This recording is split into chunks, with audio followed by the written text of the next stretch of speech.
Graças a Deus. Eu cumprimento os irmãos com a paz do Senhor. Quem está feliz com Jesus hoje? Então encontre uma pessoa bonita do seu lado e dê um sorriso para ela. Ficou difícil? Se não tiver ninguém bonito aí embaixo, é só olhar aqui para cima, tá bom? É só olhar para o pastor Marcos Pereira, né? Ele está parecendo um manequim de vitrine de terno novo hoje, né? É uma alegria estar de volta aqui na DUD e saber que Jesus tem sido fiel com as suas promessas. E eu acredito que essa madrugada vai ficar para sempre na história dessa igreja. Os que trouxeram uma Bíblia, abram comigo. Primeiro livro do profeta Samuel, o capítulo é o de número 4.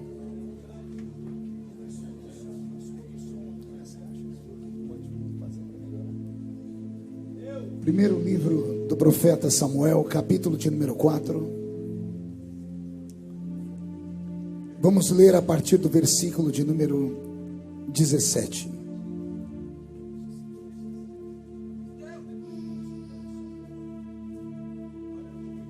A minha voz é muito afônica, então se o sonoplasta puder me ajudar e abrir um pouquinho me der um pouquinho de agudo aqui, um pouquinho de ganho aqui em cima do altar, eu vou te agradecer muito. Som a igreja tem, só precisamos que o sonoplasta tenha piedade de mim aqui, né? Primeiro livro do profeta Samuel, capítulo de número 4, versículo de número 17. Quem encontrou, diga amém. E então respondeu o que trazia as novas e disse: Israel fugiu de diante dos filisteus. Houve grande morticínio entre o povo. E também os teus 2 filhos, Ofni e Finéias, foram mortos. E a arca de Deus foi tomada. Ao fazer ele menção da arca de Deus, caiu Eli da cadeira para trás, junto ao portão, e quebrou-se-lhe o pescoço e ele morreu. Porque era já um homem velho e pesado. E havia ele julgado a Israel por 40 anos. Estando a sua nora, a mulher de Finéias, grávida, e próximo ao parto, ouvindo estas novas, de que a arca de Deus fora tomada, e de que seu sogro e seu marido morreram, encurvou-se e deu à luz, porquanto as dores lhe sobrevieram. Ao expirar, disseram as mulheres que assistiam: Não temas, pois tivestes um filho. Ela, porém, não respondeu nem fez caso disso, mas chamou ao menino Icabô, dizendo: Foi-se a glória de Israel. E isto ela disse, porque a arca de Deus fora tomada, e por causa de seu sogro e de seu marido que haviam falecido. E falou mais: Foi-se a glória de Israel, pois foi tomada a arca de Deus. E a igreja diz amém. Coloque a Bíblia no banco, na cadeira, e pegue na mão da pessoa que está do seu lado, por gentileza. Aperte a mão dela com carinho até ela falar aleluia. Pentecostal que não faz barulho está com defeito de fabricação, não é? Vamos orar. Pai, em nome do Senhor Jesus, nós oramos nessa hora. Nós imploramos, Senhor, que neste momento o sono desapareça, o cansaço físico desapareça, que os seus filhos que já estão aqui há algumas horas permaneçam comigo ligados. E na medida em que eu estiver pregando, o Senhor faz o céu descer aqui na DUD. Se não der para fazer o céu descer na DUD, leva a DUD para o céu, meu Pai. Mas mostra a sua glória nesta madrugada. Senhor, cerque esta igreja com a sua presença. E num raio de 5 quilômetros, onde houver um demônio alojado, eu dou a esses demônios segundos para sumirem daqui. Porque se não sumirem, serão queimados pelo poder da sua glória que aqui será derramada. Rasgue o céu sobre nós esta noite. Manda anjos de fogo descerem aqui. Que estes anjos desçam trazendo brasas de fogo das mãos.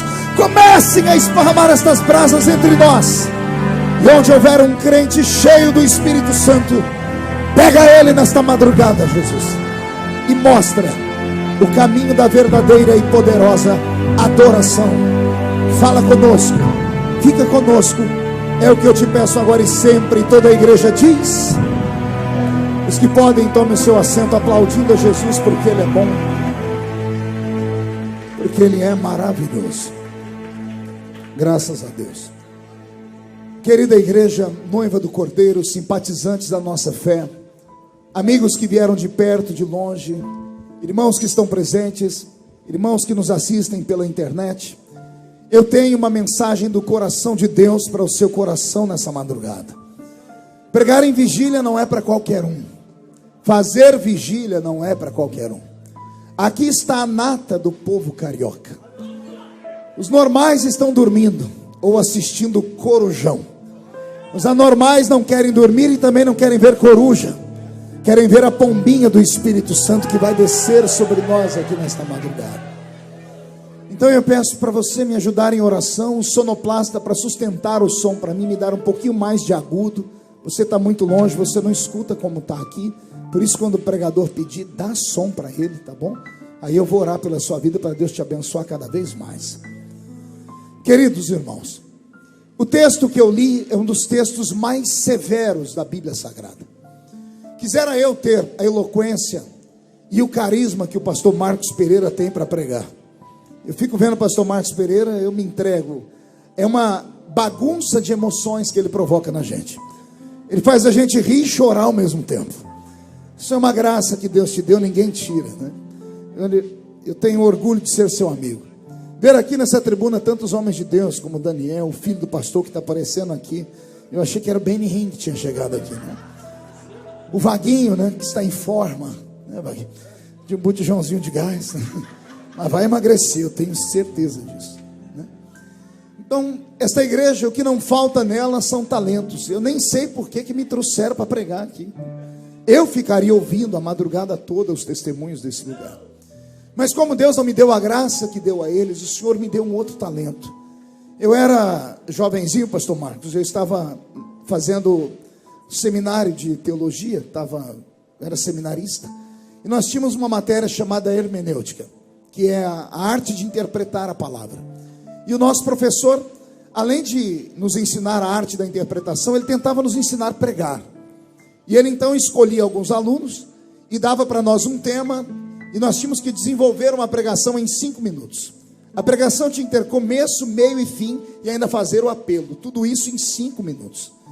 E os meus amigos assembleianos eram cheios de talentos.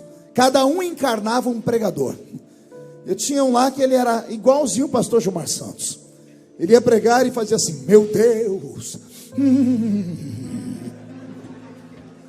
Tinha um que encarnava o pastor Gesiel Gomes, porque ele pode porque ele tem porque ele faz porque ele está porque ele é porque ele é, e aquelas coisas, né? E eu era o piorzinho de todos, porque o meu pulmão sempre foi muito pequeno, e eu não tinha extensão vocálica, e eu pregava do jeito que eu sabia.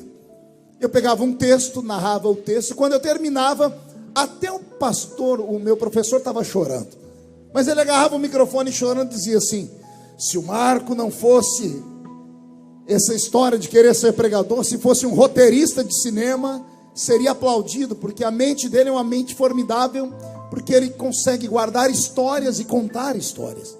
Aí ele disse: mas se você quer ser um pregador de verdade, pare com isso. Pregador prega, não conta. Me dava uma angústia. Eu subi um monte para orar um dia, eu falei: Jesus, por que eu não consigo pregar igual aos outros? E o Senhor disse para mim: se eu precisasse de 2 igual a eles, eu teria feito 2. Eu falei: mas Senhor, e o meu jeito de pregar? Meu professor falou que eu não presto para pregar. O Senhor disse para mim: acorda, ele tem ciúmes de você. Eu falei: por quê? O Senhor disse: porque você prega igual eu pregava quando estava na terra. Vocês já pararam para ver como Jesus pregava? As pregações deles eram assim: certo homem tinha 2 filhos, e a multidão cessava para ouvi-lo. Uma mulher perdeu dentro de sua casa uma moeda. As pessoas paravam para ouvir. O Senhor sempre narrou histórias. E foi assim que Jesus me deu meu talento. Eu não vou trazer nada novo nesta madrugada. Eu só quero levar você para dentro de uma história. Eu não sei se você vai conseguir voltar, mas se você conseguir ir comigo até o final dessa história, se a sua vida não mudar, eu paro de pregar o Evangelho de Cristo. A viagem é só de ida para dentro do coração de Deus. Quem não quiser viajar comigo, o caminho da rua é serventia da casa. Mas se ficar comigo, aperte o cinto, porque a tampa da chaleira vai voar aqui nesse lugar. Amém? Vou pedir o Robson para mudar a música. O livro do profeta Samuel, no capítulo 4, como eu disse, traz uma história truculenta. Não é uma das melhores histórias da Bíblia. Não é um momento de furor, de alegria, de explosão do espírito, de apoteose profética, nada disso. É um capítulo que Israel tem vergonha dele, pastor Marcos. Se os judeus pudessem voltar no tempo, rasgariam este capítulo do livro de Samuel. Os judeus são aquele povo escolhido pelo Senhor. O Senhor os chama de povo eleito. Rejeitaram a Cristo e ainda assim terão uma oportunidade no futuro. E por causa do grito deles, Jesus, depois de nos arrebatar, vai voltar conosco lá para salvá-los. Dá uma inveja santa dos judeus. Pense num povo que tudo que querem consegue. Onde põe a mão prospera. Já destruíram Jerusalém 27 vezes e ainda continua sendo a cidade mais linda do planeta Terra. Quando destruírem de fato Jerusalém na terra, vai descer uma Jerusalém do céu. O próprio Salvador tem sangue judeu nas veias. O povo abençoado. O Senhor um dia escolheu um homem lá na cidade de Ur dos Caldeus. Esse homem era tão apaixonado por Deus que diz a história que no meio da Mesopotâmia antiga, o pai dele era um adorador de imagens. E o pai dele havia construído todos os tipos de imagens que você possa imaginar. E diz a história que quando criança ele derrubou uma das imagens do pai e quebrou. Pensando em fugir, o pai viu que ele estava apavorado e disse: por que está apavorado, Abraão? Ele disse: porque eu quebrei um dos teus deuses. E o pai dele disse: fique tranquilo, a gente vai lá na cidade e compra outro Deus. A história diz que isso entrou na cabeça daquele menino e ele começou a dizer a si mesmo: se o meu pai pode comprar um Deus e eu posso quebrar um Deus, isso não é Deus. Deve ter um outro Deus. E ele ficou sozinho procurando por Deus. E eu não sei quem encontrou quem. Se foi Deus que achou ele ou se foi ele que achou Deus. Eu sei que os dois pegaram um na mão do outro e saíram de Ur dos Caldeus em rumo a uma terra chamada Terra Prometida. Foi no meio de uma madrugada que esse Deus se revelou a ele e disse: levanta. E ele levantou. Sai para fora da tenda. E ele saiu. E o Senhor disse: conta as estrelas do céu. E ele não deu conta de contar e se entristeceu. E o Senhor disse: conta então a areia da praia. Ele disse: sou péssimo matemático, não consigo contar nem as estrelas e nem a areia. E o Senhor disse: então não fique triste. Péssimo seria se você conseguisse contar, porque os milagres que eu farei em ti serão tantos como as estrelas do céu, serão tantos como a areia da terra. Em ti, Abraão, serão benditas todas as famílias da terra. Quem aqui é bendito em Abraão? Diga: eu sou bendito em Abraão. O Senhor fez promessas inúmeras a eles. E depois que a terra começou a receber os judeus, esses judeus cresceram, foram arrastados para dentro de um país chamado Egito. E lá no Egito entraram pela porta, não entraram pela janela, não subiram por cima do telhado, foram convidados. O faraó daquele tempo convidou os judeus para entrarem ali na pessoa de José, aquele grande legislador de Deus, um grande administrador. O maior ministro da fazenda que o mundo conheceu foi José do Egito. Não era José que estava perdido, mas o Senhor o havia arrastado para aquele lugar para uma grande missão. Toda a igreja conhece a história. Depois que José morre, os faraós que vêm na sua dinastia esquecem do pacto feito. Homem é assim, fala em pé e não sustenta sentado. O povo que entrou pela porta foram começados a tratar como escravos. E durante 430 anos eles permaneceram arrochados naquela terra proibida, naquela terra maldita. Eram obrigados a adorar Baal, Astarote, Azera, Marduk, os deuses da Mesopotâmia antiga. Por um tempo esqueceram que havia um Deus no céu. Mas no meio daquele povo havia uns anciãos que começaram a clamar. E chegou um dia que a Bíblia diz que o choro do povo chegou até o céu. Deus resolveu abrir a cortina da eternidade. Olhou para Israel e se lembrou da promessa que ele havia feito a Abraão. E suscitou entre eles um líder. E o nome deste líder foi Moisés. E é Moisés que agora é levado pelo Senhor a arrancar aquele povo daquela terra maldita e levá-los para a terra prometida de Canaã. E foi uma aventura. E creio, o que vou dizer agora é muito sincero. Deus ficou apaixonado pelo Israel, não o Israel do Egito, não o Israel de Canaã. Deus se apaixonou pelo Israel do deserto. E já começo a explicar o porquê. O Israel arrastado pelo deserto era o Israel que Deus queria. Era o Israel que fazia Deus ser Deus de verdade. Não sei se você conhece a Bíblia, lá na carta de Paulo aos Coríntios, quando Paulo começa a falar para Deus que ele é fraco, quando Paulo começa a dizer para Deus que ele é um homem miserável, Deus olha para ele e diz: a minha graça te basta. Se fosse só isso eu já estava feliz. Mas o Senhor estende uma revelação e diz: a minha graça te basta, porque o meu poder se aperfeiçoa na sua fraqueza. Alguém consegue entender isso? Isso é tão profundo que às vezes nós não conseguimos compreender. Deus está dizendo que o poder dele, não é o poder do homem, não é o poder político, não é o poder religioso, não é o poder dos cantores, não é o poder dos armamentos bélicos. Ele está dizendo: eu, o Criador, o meu poder, o poder de um Deus que é ilimitado, um Deus que é tão grande que o salmista um dia foi brincar com o tamanho da glória dele. O salmista disse: Deus, quando quer olhar os céus, ele se inclina para baixo. Não entendeu não? Eu vou desenhar até você acreditar. O salmista diz que Deus é tão grande, mas tão grande, que quando ele quer olhar os céus, ele olha para baixo. Não, tem gente que não entendeu ainda. Quando você quer olhar os céus, para onde você olha? Me mostre, olhe para os céus agora.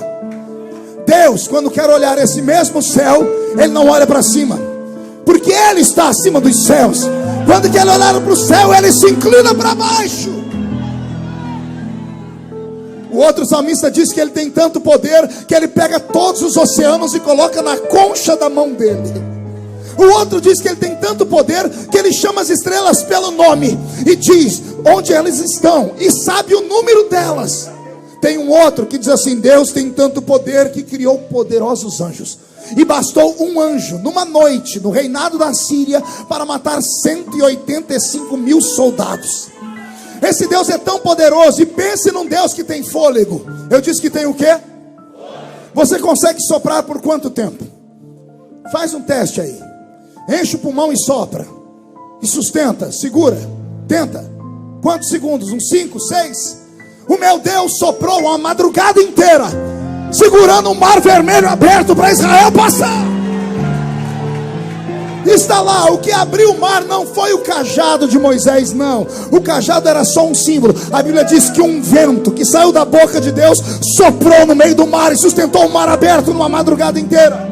Você não entendeu ainda? Vou falar de novo. Um Deus que quando foi derrubar as muralhas de Jericó, ao invés de derrubá-la, ele fez a muralha ruir. Diga comigo, ruir. Acotovele o seu irmão, diga: não é cair, diga ruir. Pergunte para mim: o que é isso, pastor? Israel estava rodeando a muralha. Se a muralha caísse para trás, destruía a cidade, Israel não teria despojo. Se a muralha caísse para frente, mataria Israel. Aí a Bíblia diz que a muralha não caiu, ela ruiu. Sabe o que Deus fez? Deus empurrou a muralha no chão. Deus afundou ela com as mãos. Você ainda não entendeu? Eu vou te falar. O poder desse Deus. Um Deus que fez as moléculas de um machado de ferro se transformar em isopor só para flutuar em cima das águas.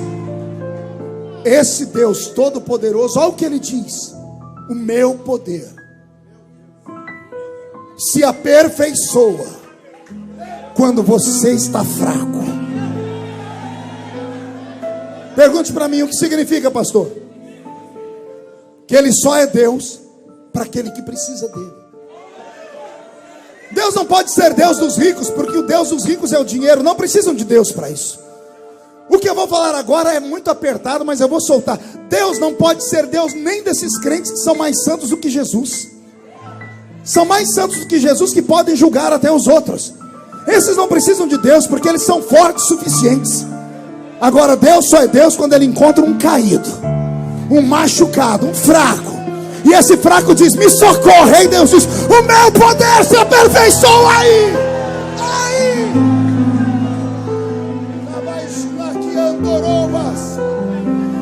O melhor período que Deus teve com Israel não foi no Egito, não foi em Canaã, foi no deserto. Pergunte por quê? No deserto Deus virou cozinheiro.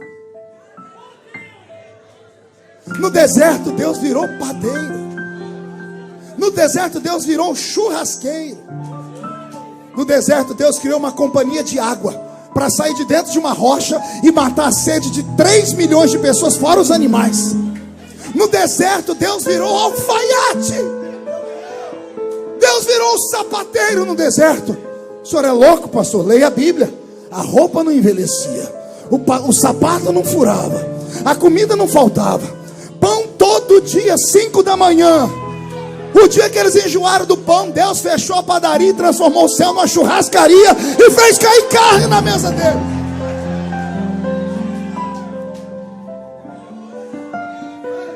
O melhor período entre Deus e Israel foi o deserto, porque no deserto ele é Deus. O crente só conhece Deus no deserto.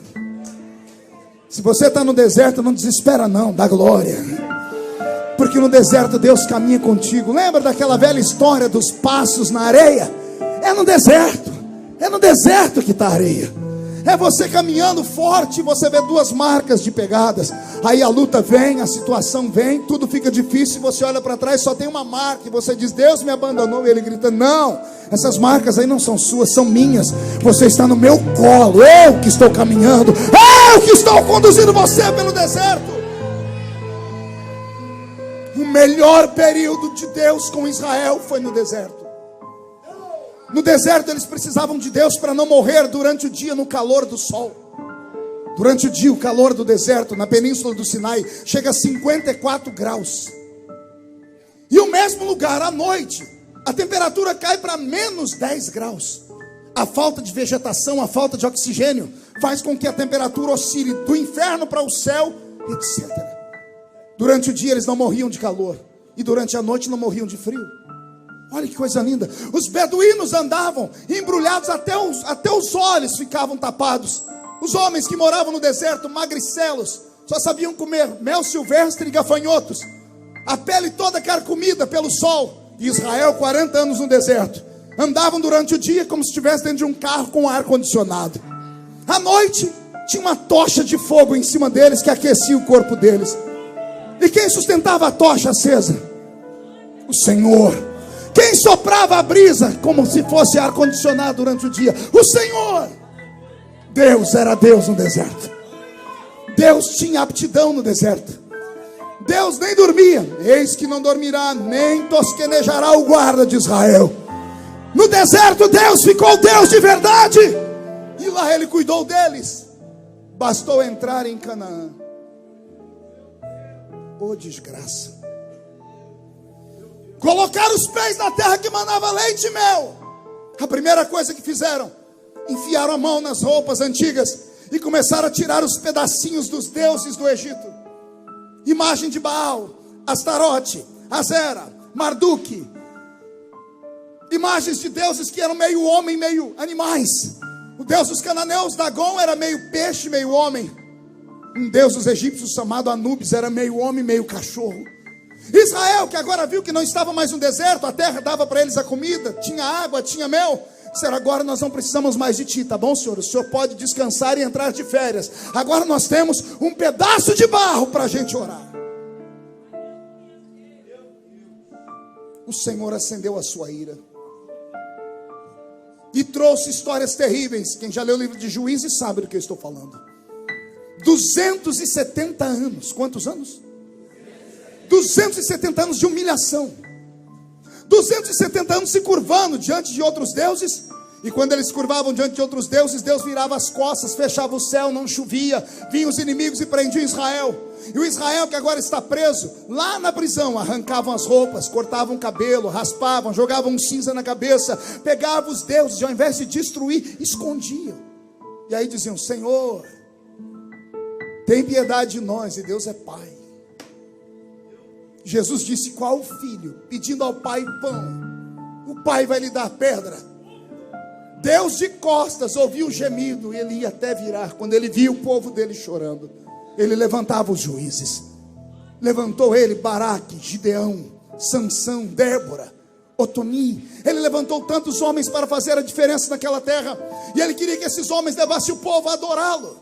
E o povo até o adorava por 1 mês, 2 meses, 3 meses. Quando viam que as coisas equilibravam, trocavam Deus de novo.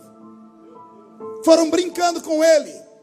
Acharam que o cálice da ira dele nunca se enchia. Pensaram que Deus era um Deus que tinha uma legitimidade de paciência eterna. Mas o Senhor deu uma lição neles que dói até hoje. O Senhor disse: a minha misericórdia dura para sempre, mas quando o povo é obstinado, eu retiro a minha mão e entrego eles na mão dos inimigos. Por 270 anos Israel tombou. Chegou uma hora que Deus lavou as mãos dele. Chegou um período em Israel, e você já ouviu muita gente pregar sobre isso, que havia pessoas na terra que serviam uma religião morta. O sacerdote mais famoso daquele tempo era Eli. Os seus 2 filhos eram Ofni e Finéias, 2 sacerdotes, filho do sumo sacerdote. O sacerdote ali por 50 anos foi sacerdote em Israel, e ele fez um bom trabalho.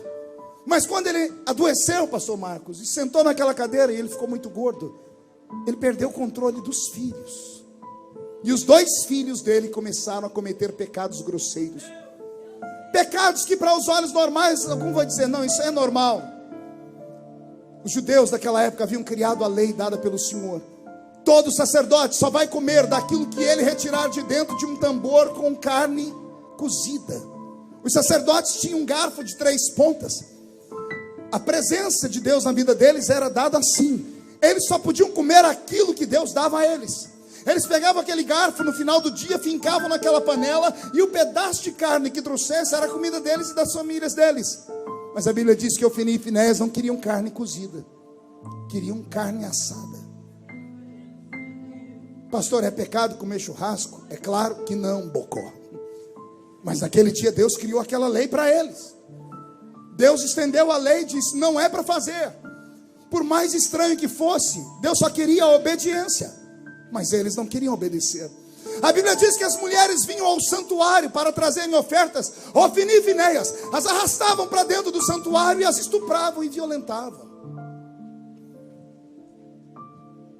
O pai via e não fazia nada. Começou a fazer vistas grossas. A situação é tão terrível em Israel nesse período que as mulheres não conseguem dar à luz a filhos. E tem uma mulher estéril que se torna muito famosa nessa época, e ela não está na Bíblia apenas por estar. Ela representa uma igreja. O nome dessa mulher é Ana. Qual é o nome dela? Ana. Pergunte por quê, pastor? Ana é exatamente o exemplo da igreja do Velho Testamento, e que parece que está ressuscitando no Novo. Uma igreja bonita, uma igreja rica, uma igreja amada, mas uma igreja estéril. Entendeu ou não? Vamos falar de novo. Eucana tinha uma mulher chamada Ana. Ana era linda, era rica. A Bíblia diz que o amor de Eucana por ela excedia tudo. Eucana ia no santuário, dava para Deus 10, para ele dava 100. Está escrito na Bíblia, tudo que ele dava para Deus, ele pegava 10 vezes mais e colocava aos pés da mulher dele. A mulher dele era bonita, era amada, era rica, só não dava luz a filhos, era estéril. Exatamente a igreja que Eli pastoreava. Uma igreja linda, porque ela era rica. Uma igreja rica e amada pelo seu Senhor, porque Deus sempre amou Israel. Mas uma igreja que não dava frutos. Uma igreja vazia. E quando a igreja vazia começou a acostumar em ser vazia e estéril, Deus teve que incomodá-la. Quando Ana estava muito feliz porque ela não tinha filhos, o corpo dela era bonito. E quando o marido chegava em casa, é claro que procurava ela, porque ela era bonita. Aí o marido dela foi obrigado a arrumar uma outra mulher, que todo mundo chama de Penina, não é? E todo mundo espanca Penina. Eu quero defender Penina nessa madrugada. Com respeito aos meus amigos que pregam contra Penina, eu quero socorrer Penina nessa madrugada. Porque Penina é colocada na vida de Eucana, porque Ana não dá filhos. E o homem tinha que deixar frutos na terra. Ana não pode ter, porque ela é estéril, mas Penina tem um filho atrás do outro. São 10 anos, Ana subindo ao santuário sem filhos. E nesses 10 anos, Penina dando à luz. Penina era aquela mulher que tinha um filho num braço, outro no outro, 2 na barriga e empurrava o carrinho com a perna. Uma mulher que tem 10 filhos, só Jesus na causa. Coitadinha dela, o corpo dela se definhou. Chegou uma época que Eucana olhava para Penina, não sabia se ela estava de frente ou de costa. Mas ele olhava para Ana, Ana estava bonita. Perfeita e bela. Bonita e rica. Até que Penina foi usada por Deus. Olha o mistério aí. Por isso eu defendo Penina. Foi Deus que entrou no coração de Penina e disse: Penina, puxa a orelha de Ana. Vai para ela e diz assim: do que adianta ser bonita, rica e amada, se quando você morrer, será esquecida? Vou repetir: do que adianta ser bonita, rica e amada, se caíres morta agora, não deixará semente na terra. Penina chegava em Ana e dizia assim: Eucana gosta mais de você, mas quando você se for, são os meus filhos que vão herdar tudo que ele tem. Eucana gosta mais de você porque o seu corpinho é de menina, porque você nunca deu à luz. O meu corpo está todo destruído, mas eu deixei filhos para ele. Foi isso que fez a igreja estéril do Velho Testamento se levantar, subir um monte, sacrificar. E ao invés de só sacrificar como todas as vezes, ela põe o sacrifício no altar e vai no outro alpendre, se joga no altar e começa a chorar. Ela chora tanto que as lágrimas engolem o seu som e ela começa a gemer. E é o gemido dela que faz Eli, que vem comendo uma coxa de frango, porque ele era muito gordo, só comia um homem. Ele vem com aquela coxa de frango cheia de gordura na barba, ele vê a mulher. Ele está tão cego que ele pergunta para ela: isso é hora de você estar bêbada aqui? Qualquer um ia embora e desviava daquela igreja. A Ana não. Ela olhou para ele e disse: eu não estou bêbada, eu estou amargurada, porque eu vou morrer e não deixarei semente. Eu preciso de um milagre. Eu quero um filho. E eu não sou egoísta. Se Deus me der um filho, eu devolvo para ele. Aquilo entrou no coração do velho sacerdote. Ele parou de comer, olhou para ele e disse assim: volta aqui daqui 1 ano e traz o seu filho para eu apresentar para o Senhor. A mão do Senhor está sobre ti, Ana. Por que é que eu defendo Penina? Se não tem Penina, não tem choro. Se não tem choro, não tem gemido. Se não tem gemido, não tem humilhação. Se não tem humilhação, o sacerdote não vai lá. Se o sacerdote não vai lá, ele não puxa a orelha dela. Se ele não puxa a orelha dela, ele não vê que está arrependido, então ele vai e profetiza. Se ele não profetiza, Samuel não nasce. Se Samuel não nasce, não tem Davi rei, não tem Saul rei, não tem ninguém. Pegou aí ou não? Vou falar de novo. Eu amo Penina e mando um beijo para o coração dela lá no céu. Se não tem Penina, não tem Samuel. O que o senhor quer falar com isso? Hoje você não vai amaldiçoar o seu inimigo. Você vai pegar o seu Facebook quando terminar esse culto e vai mandar beijinhos para eles. Vai curtir todas as fotos deles e vai dizer: Penina, me atormenta, Penina, porque se eu não choro, Samuel não nasce, Penina.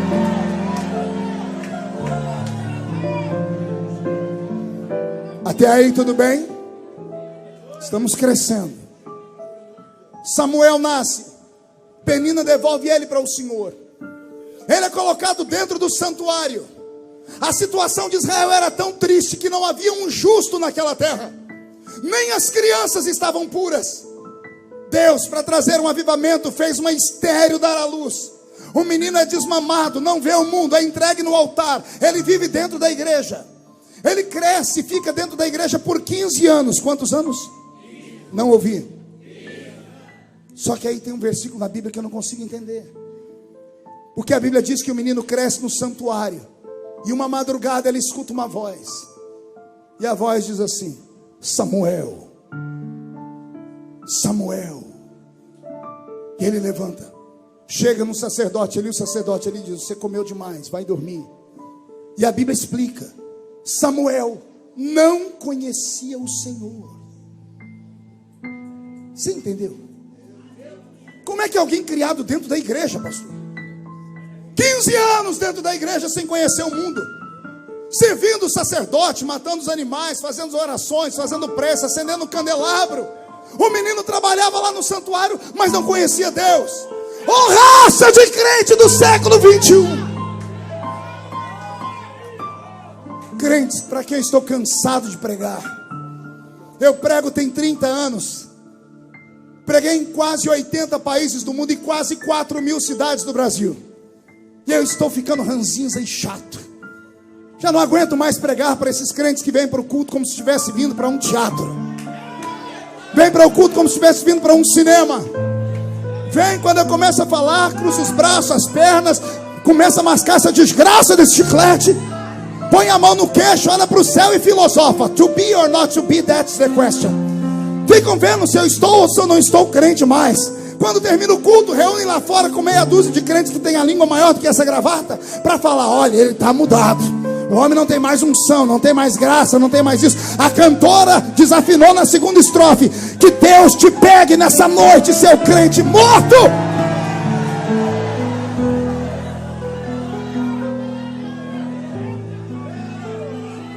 Vai começar a apertar, não quer apanhar, vai embora.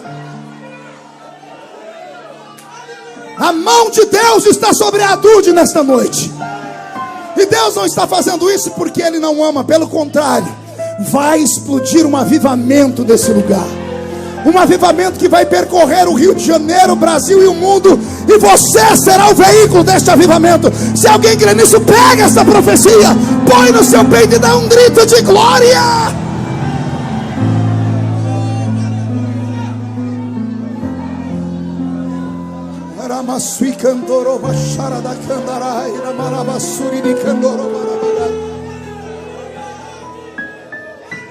Deixa eu te fazer uma pergunta.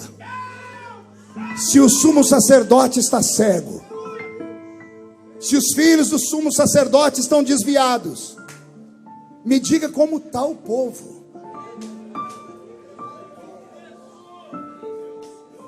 Me fale. Minha mente às vezes não consegue entender. Vaguinho, se o líder espiritual estava cego e os dois que o substituiriam estavam em pecado, como estava o povo? Todo mundo diz que nós estamos em avivamento no Brasil. Não existe uma mentira maior do que essa. Eu, ignorantemente, falei por muito tempo: estamos em avivamento. Até que eu comecei a olhar com outros olhos. Todos os países do mundo que houveram avivamento, a nação mudou. Não existe um país mais corrupto do mundo do que o Brasil. Não existe um país do mundo onde se mate mais crianças por aborto do que no Brasil. Quase 1 milhão de abortos por ano. 60 mil assassinatos por ano, maior do que a guerra da Síria. Em cada esquina tem um menino drogado. Um governo miserável que tenta botar na cabeça das pessoas que o aborto é normal, que tudo aquilo que a Bíblia condena, eles dizem que é normal. E nós falando que estamos em avivamento, aonde? Não, pastor, a gente ajunta 100, 200, 300 mil pessoas. Para quê? Para pular igual canguru nas costas dos outros? Para botar uma faixinha na cabeça com o nome do cantor principal? Dia desse eu cheguei no quarto da minha filha, lá no quarto dela tinha um pôster de um cantor gospel. Eu falei: o que é isso, minha filha? Ah, papai, foi o cantor que eu fui no show dele. Olha lá, ele deu até um beijo na foto. Eu falei: filho do cão com a pomba gira. Quando eu aceitei Jesus, entraram no meu quarto e arrancaram a foto do Chitãozinho Chororó. Entraram no meu quarto e tiraram a foto lá do Sérgio Reis. Eu gostava de música sertaneja e me falaram: não é para ter imagem de escultura no seu quarto. Aí agora os nossos filhos adoram cantores, adoram pregadores. Está tudo virado.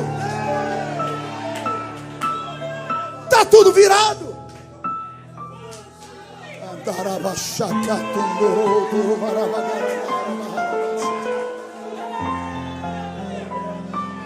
Não há avivamento. O que nós temos é um ajuntamento de pessoas. Junta 50, 100 mil pessoas e nem um cego vê, nem um surdo ouve, nem um paralítico anda. Dia desse eu recebi uma denúncia: pastor, estão fazendo uma cruzada e eu estou lá trabalhando com som. Um cidadão me ligou e disse: pastor, de madrugada desceu um caminhão com 10 cadeiras de roda pelo fundo. disse: para quê? Pastor, me explique para quê. Cadeiras vazias, para mentir para o povo, para enganar o povo. Avivamento não tem a ver com quantidade. Avivamento tem a ver com qualidade. Explica essa qualidade. Explico. Entra um na cadeia e 2.000 se converte. Entra um no Congresso Nacional e vira o Congresso Nacional de cabeça para baixo. Vai acontecer com você. Não, você não pegou, perdeu a chance. Vou profetizar de novo. Vai acontecer com você.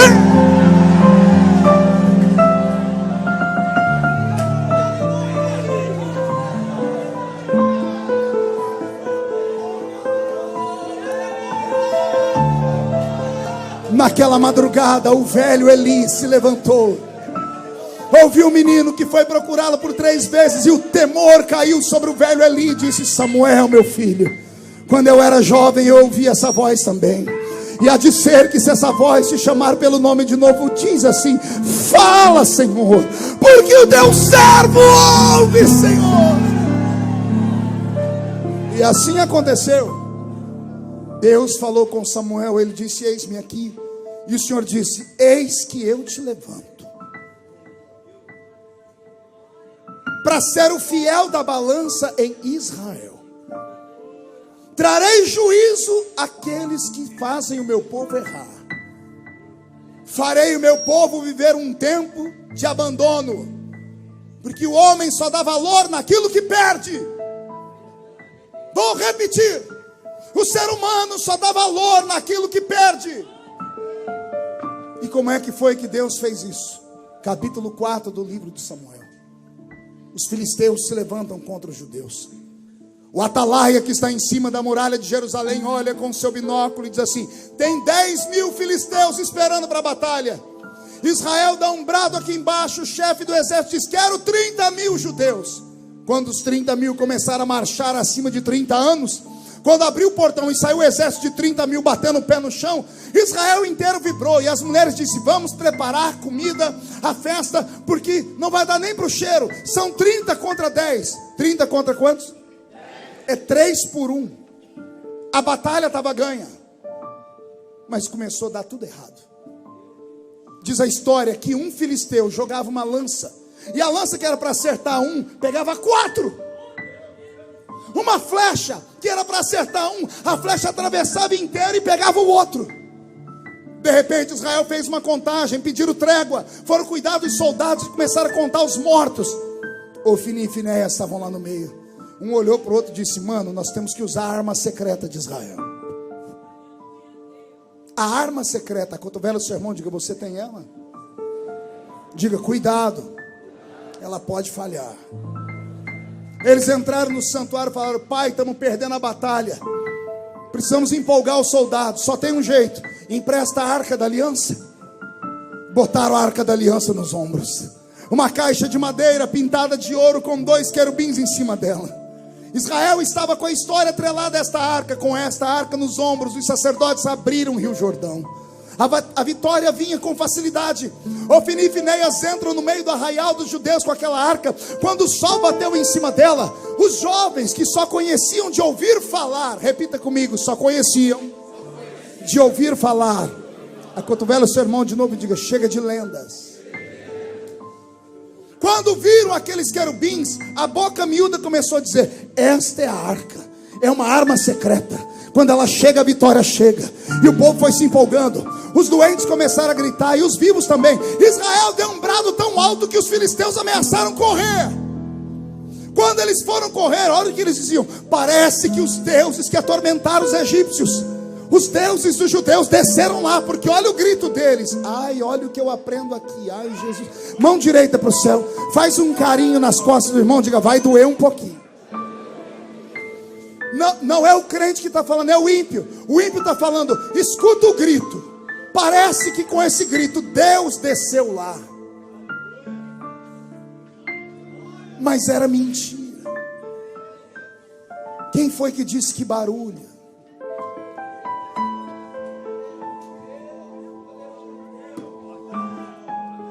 Quem foi que disse que gritos, pulos, significam que Deus está ali? O inimigo quase fugiu, mas alguém disse: não, vamos encarar, não somos covardes. E partiram para cima de Israel. Mataram todos, menos um. Dos 30.000 soldados, pastor, sobrou um soldado da tribo de Benjamim. Olha como os filisteus foram sagazes. Escolheram a menor tribo de Israel, a tribo mais nova, que era a tribo de Benjamim, o último filho de Jacó. Deixaram um vivo, mataram todos. Pegaram esse moço e disse: você vai levar a notícia para Israel. Anote aí tudo que nós fizemos. Israel está lá dentro de Jerusalém, estão preparando a festa. Eles acham que 3-1 a vitória está ganha. De repente, o atalaia que está no alto da muralha, ele pega a trombeta para tocar, porque ele olhou pela luneta. Haviam 2 trombetas penduradas do lado do atalaia: a trombeta da alegria, da vitória, e a trombeta da derrota. O som dela era em dó menor. Me dá um dó menor. Depressivo. Israel entendia o som. Quando o atalaia tocou a trombeta, alguém aqui embaixo deve ter olhado e dito: você não errou a trombeta. E o atalaia diz: não. E tocou um som de tristeza. Parou a festa. As mulheres que estavam fazendo a comida deixaram a comida de lado. Os velhos vieram para o centro da cidade. Quando o portão de Jerusalém abriu, as pessoas esperavam entrar por ali os soldados sobreviventes com a vitória. E dos 30.000 que saíram, entra um soldado, se arrastando, da tribo de Benjamim. Ele passa no meio da multidão, e o silêncio toma conta de Israel. Ele senta em uma pedra. Os velhos se aproximam, perguntam para ele o que aconteceu. Vou deixar ele falar. E então respondeu o que trazia as novas: houve grande morticínio entre o povo. Ofni e Finéias foram mortos, e a arca de Deus foi tomada. Quando essas palavras entraram no coração do povo, os jovens não entenderam. Os velhos se jogaram no chão, rasgaram as roupas, raparam a cabeça. Os jovens chegavam nos velhos, diz a história. Flávio Joséfos, contando essa história em detalhes, diz que os jovens, os netos, os filhos chegavam nos vovôs e diziam: vovô, não fica assim. E o vovô gritava: levaram a arca. E os jovenzinhos diziam assim: a gente faz outra, a gente faz de ouro. Não chora, vovô, foi só uma joia que foi levada embora. E os velhos choravam mais alto, porque aquela geração não conhecia o Senhor. Aquela geração não sabia nada de arca da aliança. Para eles era uma caixa de joias, mas não era a caixa de joias. Alguém lembra o que tinha lá dentro? Alguém lembra o que tinha dentro daquela arca? Um vaso de ouro com maná, a vara de Arão que havia florescido, e as tábuas da lei escritas com o dedo de Deus, os 10 mandamentos. Os jovens não entendiam, mas os velhos entendiam. Quando o menino gritou, a arca foi embora a lei, foi embora o maná, foi embora o vaso de ouro, foi embora a vara de Arão que floresceu. Pastor, o que significa tudo isso? Escute com o ouvido da alma. Quando a arca vai embora o maná, a palavra revelada que vem do céu. As igrejas não têm mais pregações ungidas, são pregações fabricadas em computador. São pregações que encantam todos os homens que param para ouvir. As pessoas ouvem e dizem assim: meu Deus, meu pastor não é um pastor, é uma máquina fluente de falar. Tudo que ele fala enche a cabeça, mas não toca a alma. Vou repetir: falam bonito, mas não toca aqui. Quando o maná vai embora o vaso de ouro. Pergunte o que é o vaso de ouro. Quando Eliezer foi buscar Rebeca para trazer a Isaac, amando de Abraão, Eliezer representa o Espírito Santo, que foi preparar a igreja para trazer para o único Filho de Deus, que é Jesus. Ele levou consigo camelos e levou cestos, e dentro dos cestos haviam joias de prata e joias de ouro. A prata fala dos frutos do Espírito, o ouro fala dos dons do Espírito. Quando a arca vai embora, os dons desaparecem. Nunca vivemos uma época tão seca na igreja. Esta igreja tem a graça de ter alguém que ainda traz sinais à terra, mas é raro. Tinha que ter uma escola para o Senhor ensinar a gente a trazer esses sinais. A minha geração não sabe. A minha geração não conhece esse Deus. Eu ainda aguento, mas eu fico pensando nessas criaturinhas pequenininhas que estão sentadas aqui, nesses bebês de colo que estão aí. Se Jesus não voltar dentro de 10 anos, em que igreja eles vão congregar? Eu vou fazer a pergunta de novo. Se Jesus não voltar em 10 anos, me diga como estará o futuro da igreja. Quando a arca vai embora as tábuas da lei, não tem mais doutrinas, não tem mais ensinamentos, não tem mais revelação, não tem mais quem use o cajado, não tem mais quem ensine o caminho. Vale tudo! Vale tudo e um pouco mais. Se prega um evangelho da conveniência, se prega o evangelho do amor livre, um cristianismo sem cruz. Os crentes não vêm à igreja para serem curados, vêm à igreja para ouvirem algo que mexa na alma deles. Eu vou para o culto hoje porque eu estou caidinho, eu preciso que alguma coisa me coloque de pé. Os crentes querem palavra de autoajuda. Quer autoajuda, não vem à igreja. Vai numa banca de revista e compra um livro do Dr. Lair Ribeiro. Compra um livro desses homens que dão aulas de autoajuda. A igreja não precisa de autoajuda, a igreja precisa de ajuda do alto. A igreja precisa que o céu desabe sobre ela.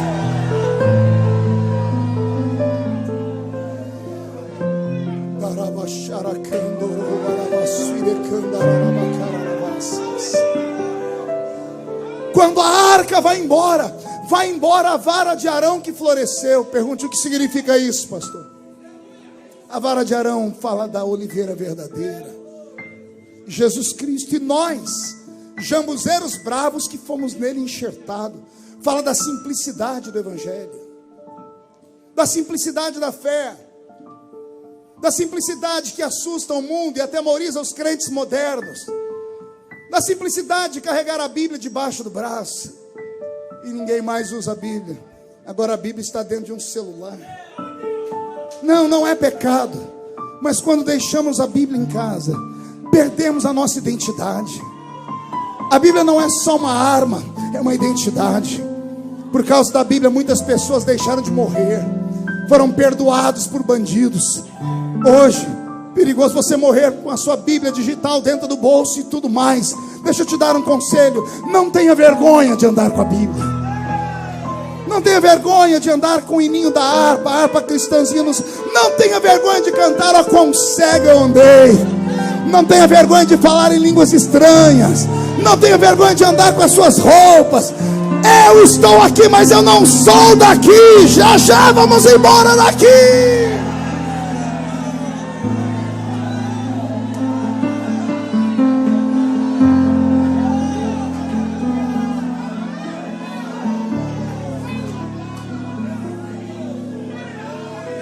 Quando a arca vai embora, os querubins de ouro vão embora também. Os guerreiros que protegem a igreja, eis que o anjo do Senhor acampa ao redor daquele que os teme e os livra do mal. Quando vai embora tudo. Deus olhou para Samuel e disse: Samuel, esse povo não me ama. Eles querem um Deus de barro, fiquem com ele. Eu vou embora. Aquela arca indo embora é um símbolo, era Deus dizendo assim: eu estou indo embora. Uma nação sem Deus, igreja sem culto, crentes sem unção, louvores que não tocam nada, palavras que não ensinam nada, ajuntamento de pessoas que não dão em nada. Deus foi embora. Um dia desses eu vi o meu Brasil nesse caos e eu olhei e falei: Senhor, o Senhor ainda está aqui. Parece que Deus se mudou do Brasil. Hoje nós já temos cerca de 20 milhões de brasileiros que não têm comida em casa. Hoje 2 milhões de pais e mães perderam o seu emprego. Se isso não é o peso da mão de Deus, é o quê? Será que não é Deus dando um grito para a igreja do Brasil, dizendo: acorda?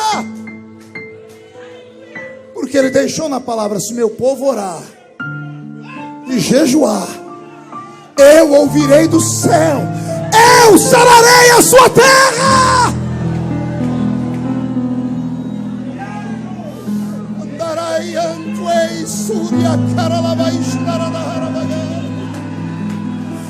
Eu sinto Deus aqui.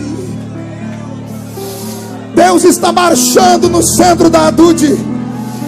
Ele é tão grande que os pés estão aqui e a face dele está nos céus, e os serafins estão cantando: santo, santo, santo é o Senhor dos exércitos. E a Adude está ficando cheia da minha glória.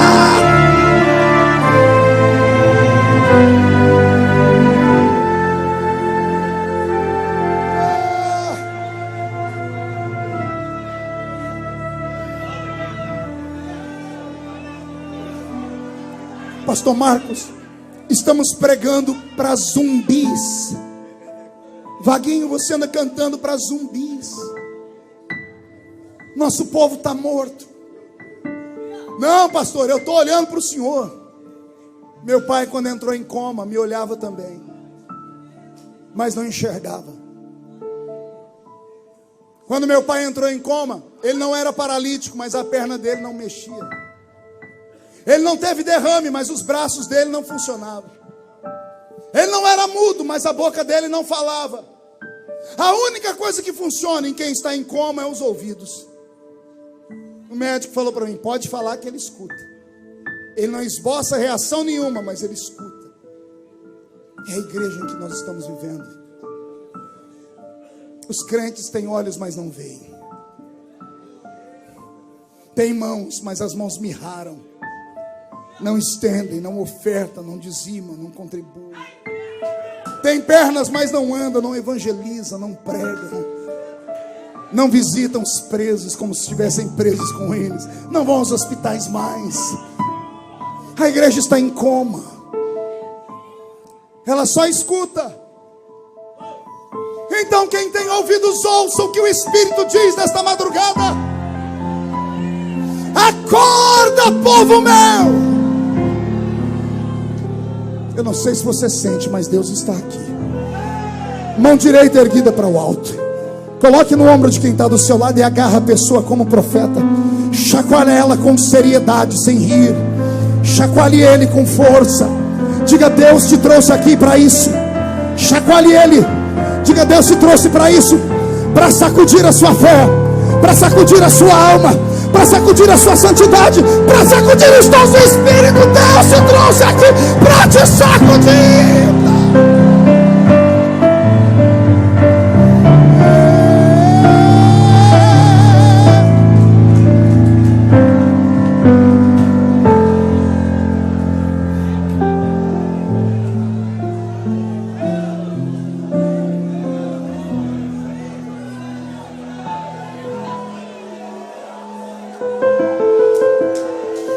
Houve grande morticínio na terra. Ofni e Finéias, os sacerdotes, morreram.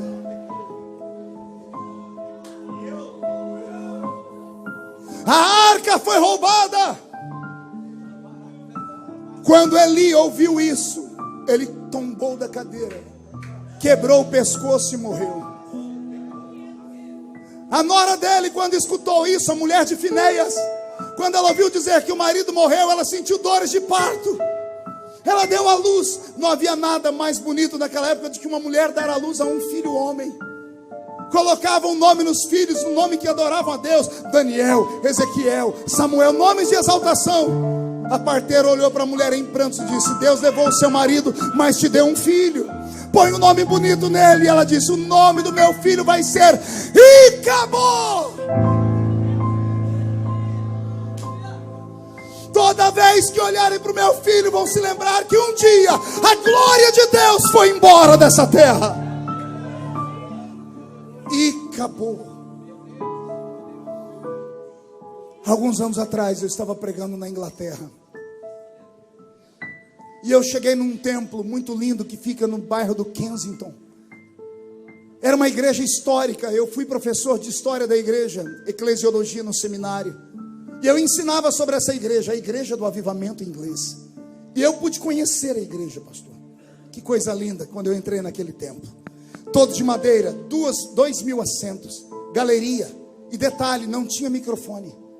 A acústica era tão perfeita que você falava aqui, todos ouviam e havia retorno ainda. Do lado direito da tribuna tinha uma placa de bronze dizendo: aqui aconteceu o maior avivamento da Inglaterra. E o nome dos homens e mulheres que participaram do avivamento. Quando eu subi aquela tribuna e toquei naquele púlpito, me arrepiava o corpo. Na parede da igreja tinham nomes com placas bem gigantes, de pregadores que pregaram ali. Vê se você se lembra de algum desses. Jonathan Edwards. Já ouviram falar dele? O pregador de um único sermão. Só teve um sermão na vida. Pecadores na mão de um Deus irado. Diz a história que enquanto Jonathan Edwards pregava, as mulheres, as crianças e os homens levantavam os pés, porque sentiam o inferno embaixo deles, dentro da igreja. Estava lá Charles Finney, um homem mais ímpio que aquela terra conheceu.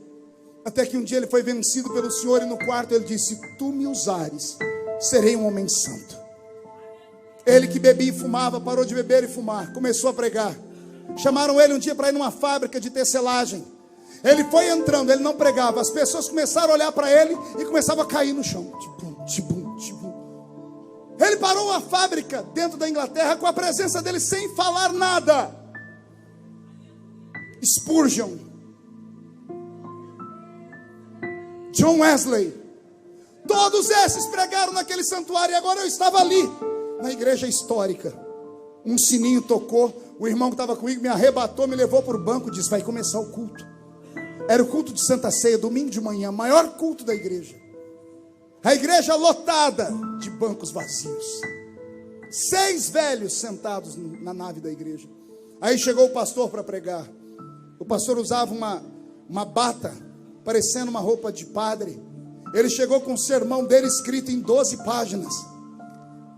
Já velho, veio carcunda, chegou no púlpito, pediu para o povo ficar em pé, fez uma oração, cantou um hino fúnebre. Fez uma oração fúnebre. Abriu o sermão dele e começou a ler. Quando ele virava a página, ele parava para escarrar e tossir. E lia. Mais uma vez, 12 páginas. 1h30 de nada. Serviu a ceia para aquela multidão de 6. E eu e um amigo chamado Enoque estávamos ali. Eu não acreditava no que eu estava vendo. Eu ensinei tantas vezes, fiz os meus alunos chorarem, que houve uma igreja onde Deus fez explodir o avivamento. E agora eu estava lá e não tinha avivamento nenhum. Cerquei os velhos junto com o Enoque. Eu não falava inglês direito naquela época. Eu disse: Enoque, pergunta para eles, cadê o avivamento daquela parede? E ele falou: não posso ser atrevido assim. Eu falei: frouxo, me ensina que eu falo. E ele me ensinou, e eu parei os velhinhos, me apresentei como brasileiro e disse: brothers and sisters, where up the revival up the hall? Irmãos e irmãs, onde está o avivamento daquela parede? Queria que você visse 6 velhos olharem um para o outro e abaixar a cabeça, tristes, vencidos. Fez silêncio. Eu percebi que deixei eles constrangidos. O irmão Smith, nunca vou esquecer dele. Olhos azuis e um óculos fundo de garrafa no olho. Agachado, escorado numa bengala. Ele levantou a cabeça, tirou aquele óculos e a lágrima desceu. E ele disse para mim uma palavra que eu entenderia em qualquer idioma do mundo. Ele disse para mim: e acabou.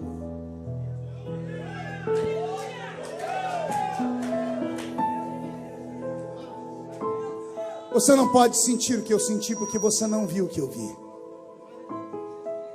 Ele começou a me explicar o que aconteceu. Ele levantou os dois braços e começou a fazer assim como uma ave.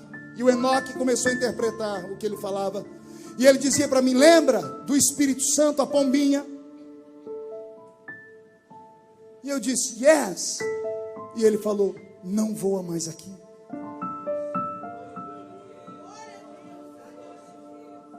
Abriu a janela um dia e ele voou fora e foi embora. E ele disse: essa igreja já foi um ponto de referência na Inglaterra. Era tanta glória nessa igreja que a própria rainha entrava aqui para assistir o culto. Ele disse que um dia o pastor era tão ousado que quando a rainha entrou, todos ficaram de pé. E ele disse: rainha, tu és rainha da Inglaterra, mas aqui dentro não. Aqui nós temos o rei dos reis. A notícia esparramou, foi parar nos jornais. Os artistas daquela época, as pessoas de teatro, começaram a ir para a igreja. A igreja começou a insuflar de pessoas ricas e importantes. E quando a igreja ficou famosa, fizeram uma reunião e tiraram o pastorzinho velho. E trouxeram um jovem pastor que havia estudado em Harvard. Um inglês que foi estudar na América do Norte com os melhores teólogos do seu tempo. Um cara bonito, boa pinta, sabia falar bonito, tinha carisma. E agora ele é o pastor da igreja. O irmão Smith disse: eu era criança, deitava debaixo do banco para assistir culto com a minha mãe. Eu me lembro quando aquele jovem começou a pregar. Levantou um profeta no culto, ele parou de pregar e disse: por onde passou o Espírito de Deus? Que ao invés de falar comigo, que sou o anjo da igreja, foi falar contigo, mulher. Quieta e senta. Ele disse: nunca mais se levantou profeta na igreja. Tudo que era errado passou a ser certo. Os cultos de glória foram tomados por cultos de prontidão e exatidão. Não havia mais manifestações, era pecado fazer barulho. Era vergonhoso, porque as pessoas ricas da Inglaterra estavam ali dentro. As arrecadações eram altíssimas. Mas o Espírito foi embora. Ele disse: só sobrou nós 6. Começaram a chorar. Você nunca viu uma igreja morrer, né? Eu vi. Eu agarrei eles na minha simplicidade brasileira, comecei a orar e chorar. Quando eu fui orando, chorando, o Senhor me tomou em línguas. Quando eu comecei a orar em línguas, eles perguntaram para o Enoque o que ele está falando, porque o Enoque parou de me interpretar. E ele disse: isso não dá para interpretar, não é da terra, é do céu. Os velhos começaram a se confabular. E o Enoque disse que eles olharam para o outro e disse: porventura não falávamos isso quando éramos crianças? Quando éramos crianças buscávamos isso. E eles começaram a chorar ajoelhados. E o Senhor desceu naquela igreja. E Jesus renovou aqueles 6 irmãos com o Espírito Santo. O culto foi até as 4 da tarde, pastor. Quando terminou o culto, na hora de ir embora, um deles me abraçou e disse: tem outros igual você?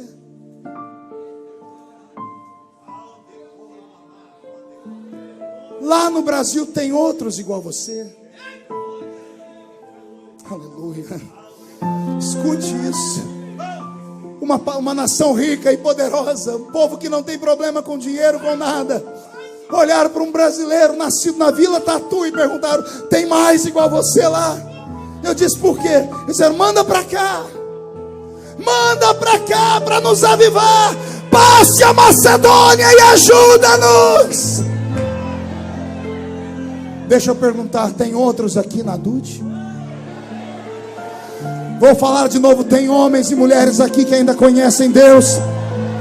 Então por que você está me olhando com essa cara feia, parecendo que foi batizado num pote de vinagre? Por que você está me olhando com esse olho seco, parecendo olho de sapo que morreu no dia de enchente? Por que você está com essa boca travada, essa boca de aço, essa língua de ferro, esse queixo de concreto? Se tem crentes vivos aqui, toque em Deus, toque em Deus. Toque em Deus agora, agora, agora, agora, agora, agora.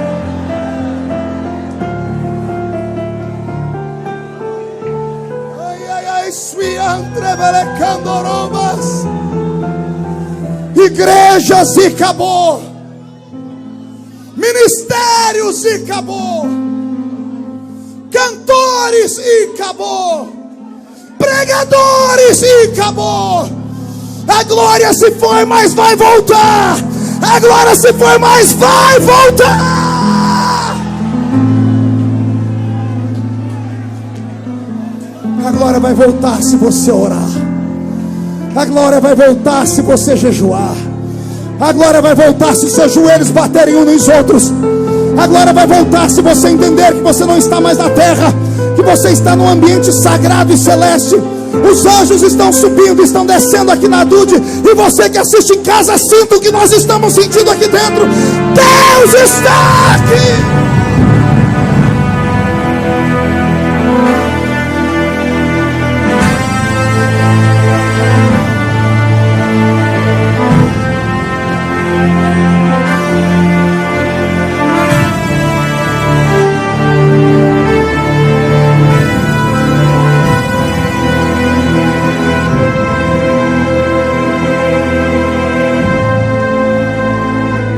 Chora, igreja.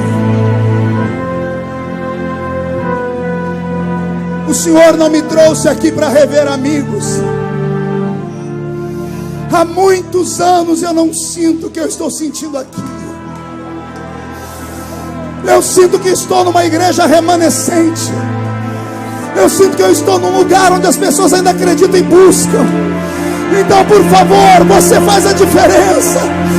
Chora, Dude!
Recebe o batismo com o Espírito Santo.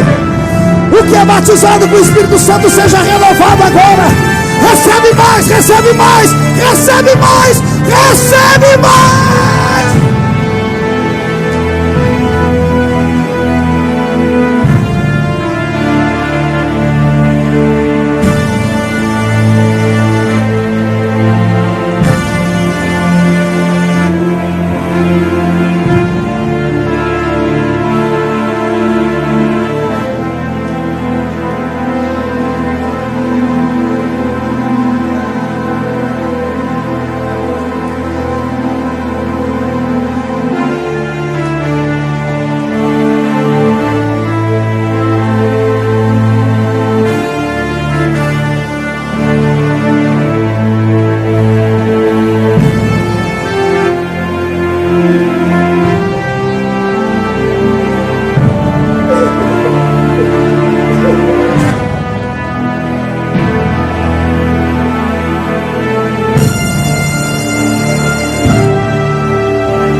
Renova a sua igreja, Senhor.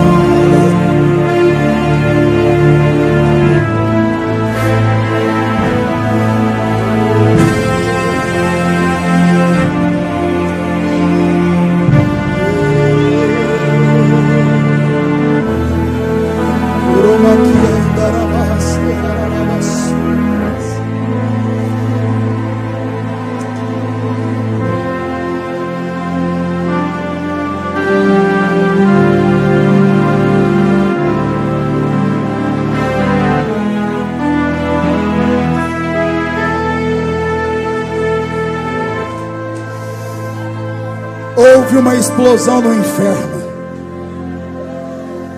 Os demônios estão perdidos.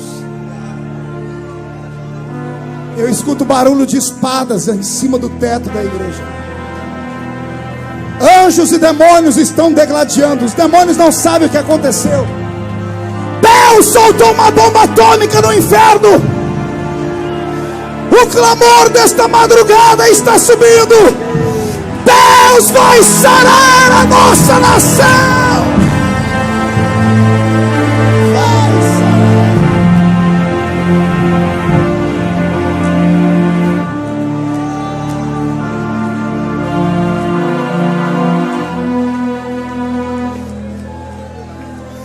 Segure um pouquinho. Sente um pouquinho.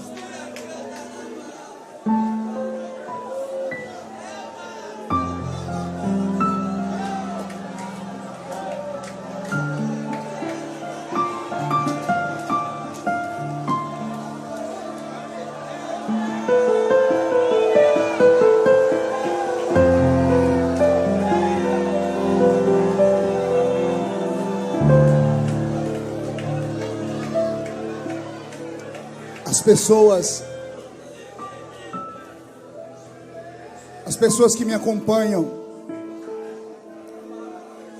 as pessoas que acompanham o pastor Marco Pereira, quando nos veem atravessar os vales e sair do outro lado vivos, tem uma pergunta no peito: como é que eles aguentam? Eu vou contar o segredo. Eu cresci num ambiente igual esse. Eu vi a glória de Deus. Eu ouvi a voz de Deus. Quando eu era menino, nossos cultos eram tomados por Deus. Estava num culto um dia de domingo, e o pastor anunciou: terça-feira vai estar nos visitando um pastor, e eu queria que a igreja viesse para ouvi-lo. Ele é um ex-defunto. A notícia esparramou na cidade. Terça-feira não cabia de gente na igreja. Eu era menino, sentei no primeiro banco, igual vocês estão aqui, bem num cantinho. Quando entrou o pastor pela igreja, arrastando aquele outro pastor velho, veio um temor sobre nós, Daniel. Ninguém nem respirava. O pastor mal conseguiu cantar os hinos da harpa e disse: irmãos, eu quero dar todo o tempo para o nosso convidado. Com vocês, o pastor João de Oliveira. O velho João de Oliveira pegou o microfone, olhou para a igreja. O olhar dele transmitia Deus. Ficou em silêncio, enfiou a mão no bolso e tirou um papel amarelado. Ele desdobrou o papel e disse: aqui está o meu atestado de óbito. E aqui está o nome dos 3 médicos que assinaram. Esse documento diz que eu morri.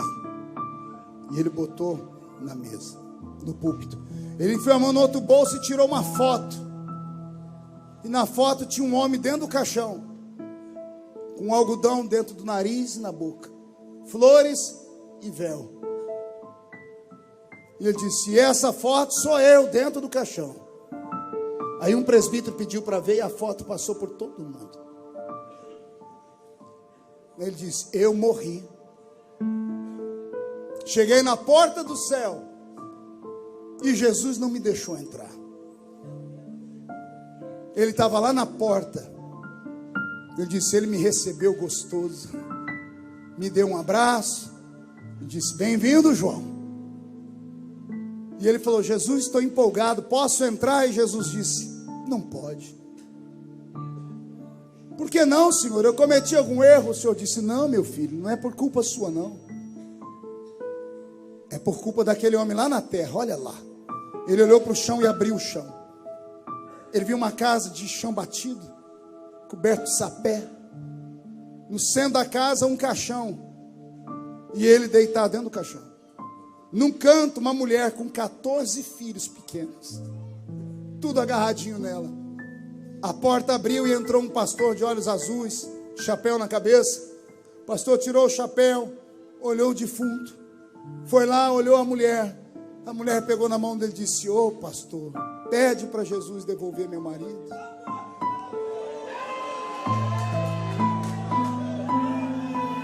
Eu tenho 14 filhos para criar. O nome do pastor era João Colenda. Fundou o Instituto Bíblico de Pindamonhangaba. Pai ou avô da pastora Rebeca, esposa do pastor Samuel Câmara, das Assembleias de Deus lá de Belém do Pará. O velho João Colenda foi para perto do caixão, olhou o defunto, ajoelhou e botou a mão em cima da mão do defunto. Olhou para os irmãos que estavam lá naquele velório e disse: todo mundo dobra o joelho. E ele começou a orar. Ele disse que no céu não passava o tempo, mas na terra foi 4 horas de oração. E a oração era: Jesus, devolve o João de Oliveira. Aí o João olhava para Jesus, Jesus dizia: ô João, eu queria que você ficasse aqui. Mas olha o grito desse homem: Jesus, devolve o João de Oliveira. Ele falou que chegou uma hora que Jesus disse: João, outro dia você volta. Antes aquele anjo vai te levar no inferno para você ver como é, e depois você vai para a terra. Quando o anjo pegou na mão dele e foi, ele falou: Jesus, por que eu estou indo embora? E Jesus disse: porque a oração de um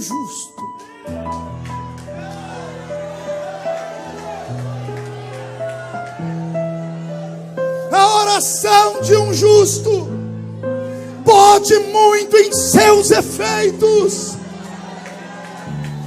E aí as pessoas perguntam: por que é que eu aguento?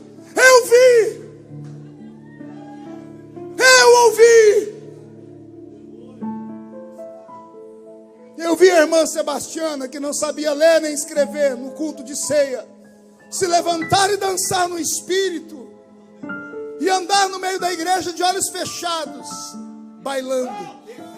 Tocava nos crentes e passava, tocava no outro e passava, tocava nesse, agarrava e mandava ir para frente. Quando chegava lá na frente, o cidadão dizia: eu estou em adultério. Eu vi a líder da mocidade, ou melhor, a líder dos jovens que regia a mocidade, num congresso no 6º EMADO. Eu era jovem. Ela caiu no chão e morrer. Ela era morena, ficou branca, os lábios dela ficaram roxos. Todo mundo achava que ela tinha morrido de verdade. Queriam levar ela para o hospital. Chegou uma irmãzinha, olhou e disse: não é morte não, está arrebatada. Isso foi 1h. Ela voltou em si no dia seguinte. Tiveram que amarrar ela no quarto. Irmã Maria, quer perguntar por quê? Ela queria morrer. Ela não queria ficar mais aqui. Ela disse que estava num lugar tão bom, era tão gostoso, que ela não queria mais ficar aqui. Ela passou 6 meses sem conversar com ninguém. O semblante dela descaiu. Ela chegava na igreja e dizia: me leva, quero voltar para aí. 6 meses depois ela contou para nós o que ela viu. Eu cresci nesse meio. Pode levantar 11.000 demônios contra mim, 1.000 cai de cá, 10.000 de cá, não sou atingido. Não sou melhor do que você, mas eu vi. É real, é verdade. Existem anjos, existem milagres. Jesus caminha na igreja, ele usa homens e mulheres, ele dá sonhos proféticos, ele usa profecia, ele interpreta línguas, ele ainda é o mesmo. O problema é que a gente se acostumou com um culto mais light. Mas quem sabe a gente não busca hoje? Quem sabe essa vigília não é para isso? Quem sabe Jesus não te tirou da cama, da madrugada, para te trazer aqui dizendo assim: você vai provocar um avivamento na sua casa, você vai provocar um avivamento na sua igreja, você vai provocar um avivamento no Rio de Janeiro. Deus vai fazer um avivamento explodir nesse estado.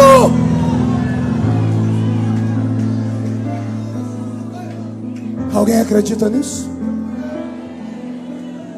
A glória foi embora. 7 meses de oração.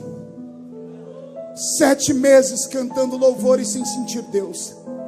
7 meses sem ninguém pregar para eles. 7 meses depois, Deus levanta a voz de Samuel. Samuel vai e unge o rei para Israel. Seu nome era Saul. Saul não prestou como rei. Se preocupou com o povo, com o bem-estar do povo, com a riqueza do povo, mas não se preocupou com Deus do povo. Se perdeu. Aí Deus chama Samuel e diz: Samuel, quer que eu volte? Samuel diz: quero. Então levante um homem de coragem. Senhor, não tem mais ninguém com coragem como Saul. Não falo desse tipo de coragem. Não quero homens que veem só a carne. Eu quero que homens que enxerguem o mundo espiritual. Tem alguém aqui, Senhor? Tem um menino chamado Davi. Vai na casa dele. E nós ouvimos a história cantada aqui hoje. Ninguém senta na mesa até o menor chegar. Quando o menor chegou, o azeite foi derramado sobre a cabeça dele. E o Senhor o ergueu como rei. Sofreu demais. Saul queria matá-lo, mesmo amando ele. Depois que tudo terminou, quando Davi assumiu o trono de Israel, a primeira coisa que ele fez foi passar por Israel e ver que o povo estava triste. Mas o povo tinha dinheiro, tinha comida, tinha nação, tinha rei, tinha trono, tinha palácio. Mas o povo estava triste. E Davi começou a perceber que faltava uma coisa. Só Davi para perceber isso. Oh glória. Davi olhou para os seus amigos e disse: sabe o que está faltando aqui? Está faltando Deus. Vamos buscar Deus de volta? Davi chama o exército dele. Oh glória.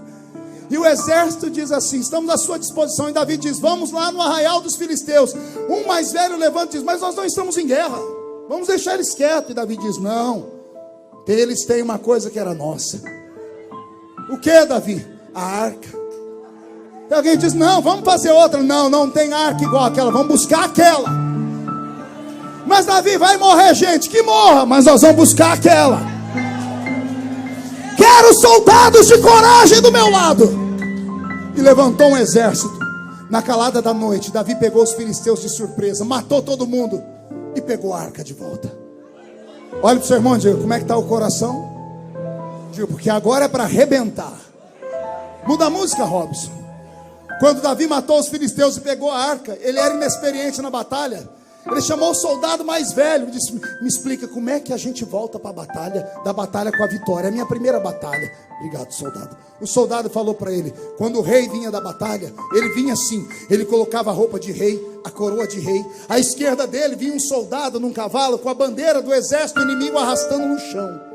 E à direita vinha o soldado dele com a bandeira do exército dele levantada bem alta, para mostrar que esse venceu e esse perdeu. O que mais? Atrás do rei vem os soldados que ele tem em grande estima. E depois o exército. E Davi diz: façamos isso. Ele mandou na frente um soldado para preparar uma festa para Israel. Quando ele chegasse lá, estava todo mundo em festa. Então ele botou a roupa de rei, coroa de rei. Botou aqui do lado dele um soldado com a bandeira dos filisteus. A bandeira deles tinha um desenho de uma sereia. Era Dagon, meio peixe e meio homem. Aqui para baixo. E aqui à direita de Davi estava um soldado com a bandeira do leão da tribo de Judá, erguida aqui em cima. Está tudo certo até aqui. Os principais soldados de Davi estavam aqui atrás. E lá atrás o exército. E Davi disse: é assim? E o soldado velho disse: é assim. Quando ele foi marchar, Davi parou e disse: calma aí, tem alguma coisa errada. Soldado velho, volta aqui. Como é que era mesmo? O rei vai à frente, à esquerda o exército inimigo vencido com a bandeira lá embaixo, à direita a bandeira do exército vitorioso em cima, soldados particulares e o exército. E Davi pergunta: quem vai à frente? Ele diz: o rei. Davi diz: já entendi. Davi se posiciona, bandeira aqui, exército lá. Davi puxa o cavalo de lado e diz assim: tragam a arca!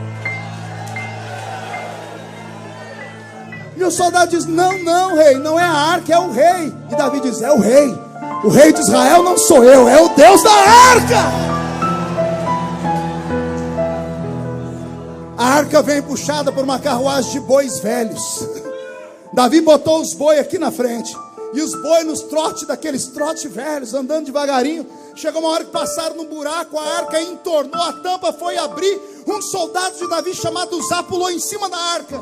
Todo mundo espanca Uzá, coitado. Quando chegar no céu, eu quero dar um beijo nele. Ele salvou o exército de Davi de morrer. Quando ele se jogou em cima da arca, a glória que saiu da arca matou ele. Era para matar todo mundo. Todo lugar que a arca parava, adoecia todo mundo, não era assim? Pergunte por quê.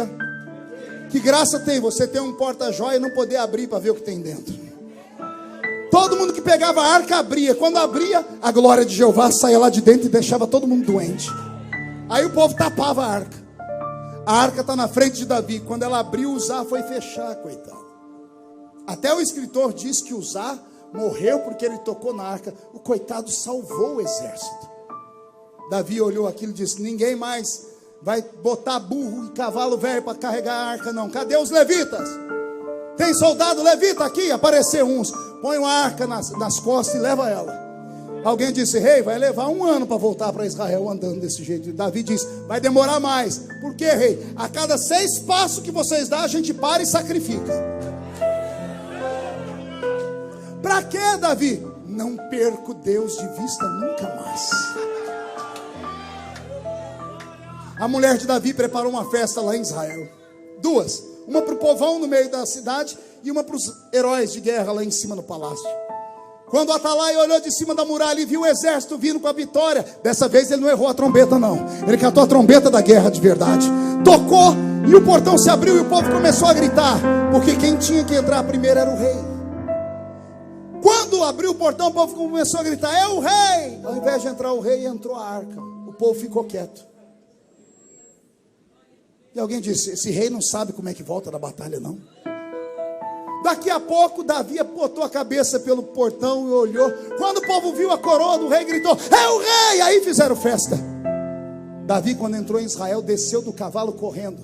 Chamou os exércitos amigos que estavam do lado dele, cercaram, fizeram um biombo. Todo mundo quietou e disse: o que deu no rei? Davi tirou a coroa, tirou a roupa de rei. Botou uma roupa, um pano branco na cabeça que só era amarrado por uma cinta. Ele ficou seminu.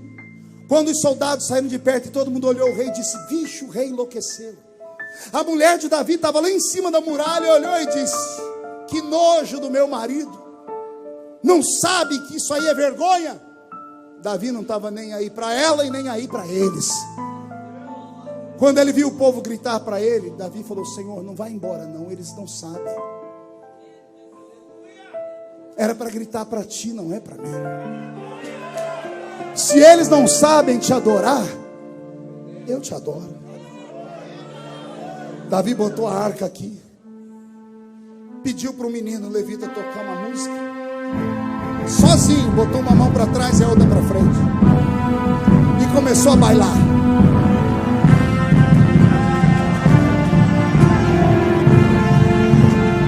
E foi dançando, foi balando. Cada vez que Davi dançava, parte do povo ria, a outra parte chorava. Os que choravam eram os velhos.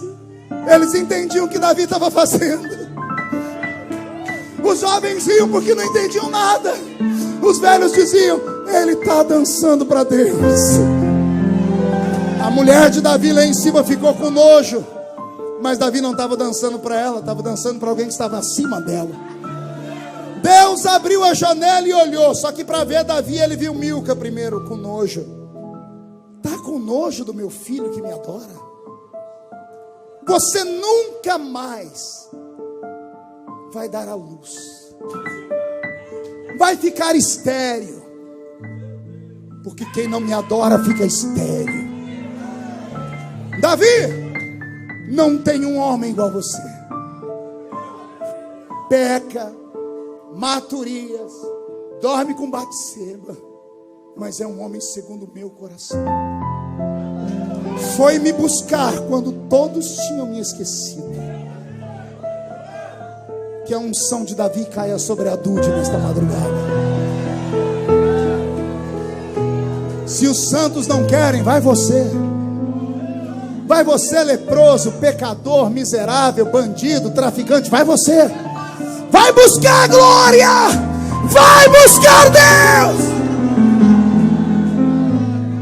A glória está voltando. Quem tem certeza disso, dá um salto e fica em pé. Fecha o barrigão, estufe o peito, olhe para o seu irmão e diz: você entendeu? Diga: Deus tem que voltar. Não, grita mais alto, diz: Deus tem que voltar. Tem alguém que acredita nisso? Feche os seus olhos. Ninguém vai sair antes da bênção apostólica. Ninguém saia. Eu cacei confusão com o diabo. Se sair lá fora é perigoso ele te pegar antes da bênção. Fecha os olhos. Eu quero aqui perto de mim